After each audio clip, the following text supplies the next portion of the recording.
One of the biggest challenges of a ketogenic program is you have to enter each and every item in a recipe. So at Keto 123, we want to simplify that process for you.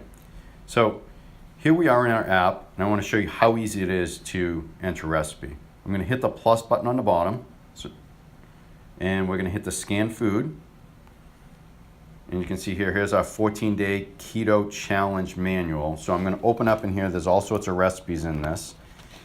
And here we are, where it's salmon and avocado and tomato.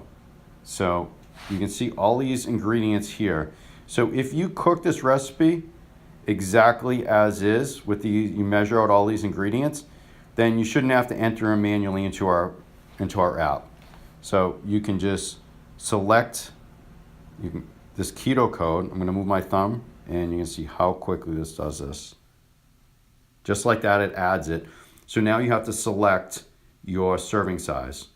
So when you start our program, we're going to tell you whether you need 4, 6, or 8 ounces to maintain your current muscle mass. So I'm going to select 8. I'm going to hit the done button and then the plus at the top.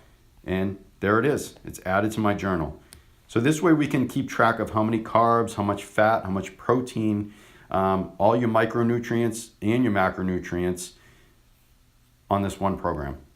So if you'd like any more information about Keto 123 or the 14-day challenge, look us up at keto123.us.